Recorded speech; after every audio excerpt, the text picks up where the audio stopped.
अकेले सीटी मत बजाना, क्योंकि कुछ चीजें तब तक नहीं जानती कि तुम कहाँ हो जब तक तुम उन्हें बता न दो। हर शहर की अपनी कुछ अजीब वार्निंग्स होती हैं।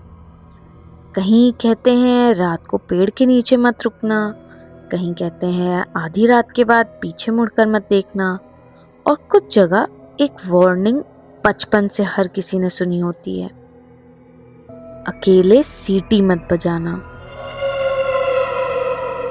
लोग हंसते हैं, कहते हैं इसमें भी क्या डरना, लेकिन बहुत कम लोग जानते हैं कि ये वार्निंग इसलिए नहीं बनी थी कि सीटी बजाना बदतमीजी है। ये इसलिए बनी थी क्योंकि कुछ चीजें तुम्हें देख नहीं सकती, सिर्फ सुन सकती हैं। और जब तुम सीटी बजाते हो तो तुम उन्हें अपनी जगह बता देते हो। मेरा नाम अमन है। मैं गुड़गांव की एक लॉजिस्टिक्स कंपनी में नाइट शिफ्ट करती हूँ। शिफ्ट खत्म होती थी रात के 2 बजे। ऑफिस से घर तक 15 मिनट पैदल चलना पड़ता था। रोड आधी सुनसान रहती थी, सिर्फ स्ट्रीट लाइट्स जलती थी और कभी कभी कोई कुत्ता। एक रात ऑफिस के security guard Mishra ji gate lock कर रहे थे। जैसे ही मैं निकली, उन्होंने बिना मेरी तरफ देखे पूछा, बेटा सीटी बजाती हो? मैंने हंसकर कहा, हाँ अंकल, कभी कभी। उन्होंने पहली बार मेरी तरफ देखा और बहुत शांत आवाज में बोले, रात को अकेले सीटी मत बजाना। मैंने मजाक में पूछा, क्यों, भूत आ जाएगा क्या? उन्होंने सर ना में हिला दिया। भूत नहीं, पर जो आता है उसका नाम भी नहीं लेना चाहिए। मैं हंस दी और आगे चल पड़ी। उस रात हवा बहुत तेज चल रही थी। फोन की बैटरी सिर्फ 3% थी। म्यूजिक बंद हो गया। रोड बिल्कुल खाली थी। ऐसे वक्त में इंसान खुद को डिस्ट्रैक्ट करने के लिए कुछ ना कुछ तो करता ही है। मैंने अपनी आदत से मजबूर एक छोटी सी सीटी बजाई, बस 2 सेकंड की, और फिर चलने लगी। 5 सेकंड, 10 सेकंड, सब कुछ नॉर्मल ही चल रहा था। फिर दूर से बिल्कुल वही ट्यून, वही सीटी की आवाज। मैं रुक गई, शायद कोई और होगा। मैं मुस्कुरा दी और घर चली गई। अगली रात फिर वही रोड। इस बार थोड़ी क्यूरियोसिटी हुई। मैंने दोबारा वही विसल की ट्यून बजाई। इस बार जवाब जल्दी आ गया और पहले से कुछ करीब आया। मैंने इधर उधर देखा तो कोई नहीं था। स्ट्रीट लाइट्स के नीचे सिर्फ मेरी परछाई थी। मैं घर आ गई।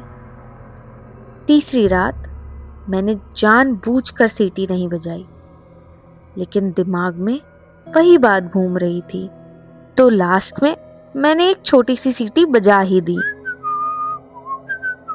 इस बार जवाब सिर्फ 2 सेकंड बाद आया और मुझे पक्का लगा कि ये मेरे बिल्कुल पीछे से आया है। मैं तुरंत मुड़ी। रोड बिल्कुल खाली थी, कोई भी नहीं था। बस एक कुत्ता था जो रोड के दूसरे किनारे खड़ा था, और वो मुझे नहीं देख रहा था, वो मेरे पीछे देख रहा था। उसने धीरे से अपनी पूंछ दबाई और भाग गया। उस रात पहली बार मुझे डर लगा। अगली सुबह मैं ऑफिस जल्दी पहुंच गई थी। मिश्रा जी चाय पी रहे थे। मैंने उन्हें सब बताया। उन्होंने एक भी बार हैरानी नहीं दिखाई, सिर्फ इतना पूछा, कितनी बार जवाब मिला?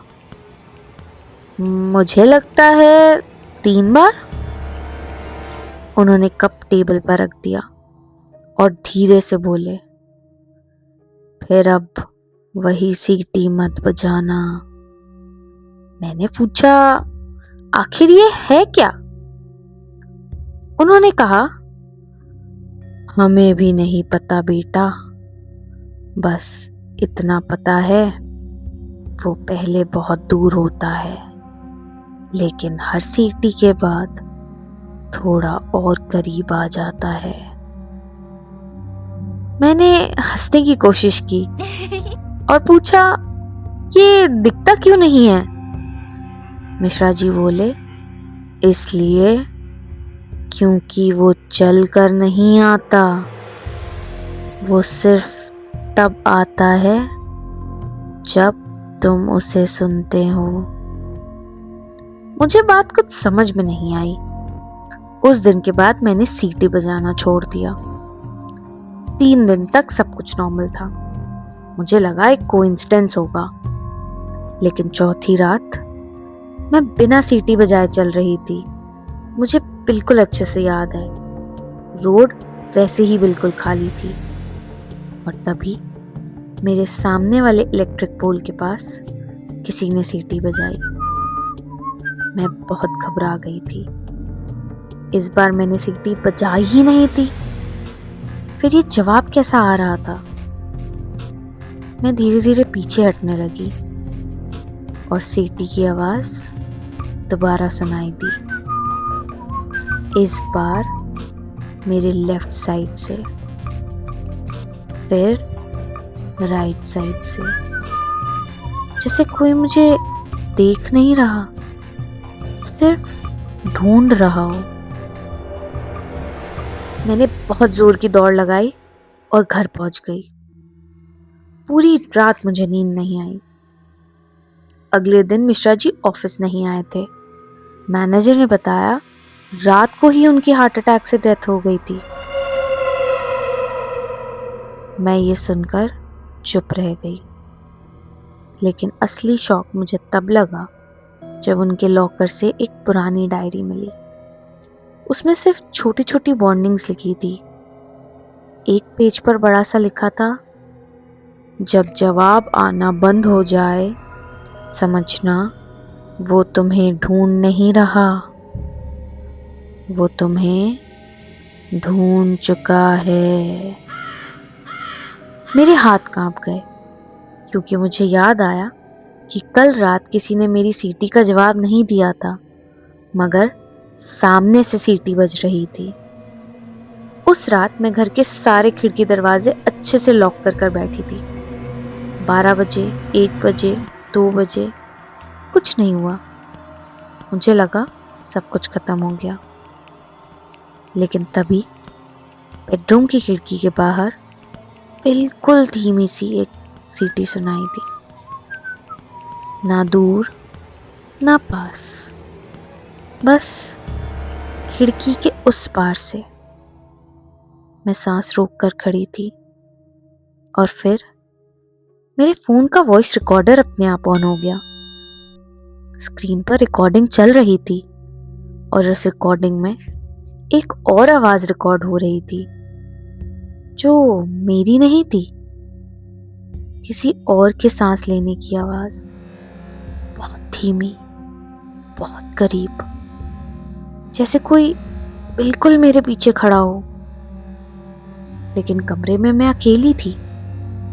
रिकॉर्डर की वेव फॉर्म अचानक बहुत तेज हो गई और उसके तुरंत बाद एक सीटी की आवाज, इस बार कमरे के अंदर से। मेरी तो मुड़कर देखने की भी हिम्मत नहीं हुई, मगर रिकॉर्डिंग वहीं खत्म हो गई। उस दिन के बाद मैं लापता हो गई। मेरे दोस्तों ने मुझे ढूंढने की बहुत कोशिश करी, पुलिस ने भी मुझे ढूंढने की बहुत कोशिश की, मगर मैं नहीं मिली। पुलिस रिपोर्ट में लिखा था फ्लैट अंदर से लॉक था, खिड़की भी बंद थी। मेरा फोन बेड पर मिला, उसमें एक वॉइस रिकॉर्डिंग मिली जिसके आखिर के 11 सेकंड में सिर्फ एक सीटी और एक हल्की सी सांस लेने की आवाज थी। उस रिकॉर्डिंग को सुनने वाले फोरेंसिक ऑफिसर ने अपनी रिपोर्ट के नीचे सिर्फ एक लाइन लिखी थी। रिकॉर्डिंग में 2 अलग विसल्स हैं, लेकिन किसी भी विसल के बाद इको नहीं आता, जैसे दोनों आवाजें किसी खुली जगह से नहीं बल्कि एक ही इंसान के बिल्कुल पास से निकली हों। उस दिन के बाद उस एरिया के सिक्योरिटी गार्ड्स एक बात जरूर बोलते हैं, रात को अगर अकेले चल रहे हो और कहीं से सीटी की आवाज सुनाई दे तो जवाब बिल्कुल मत देना, क्योंकि हो सकता है उसने अभी तक तुम्हें देखा ना हो। अब अगली परछाई आपकी होने वाली है। कहानी अगर डर से भरी लगी हो तो वीडियो को लाइक करें और आपके अपने चैनल कहानी कारिका को अभी सब्सक्राइब करें। मिलते हैं कल रात एक नए डर के साथ। Good night. अगर आप सो पाए तो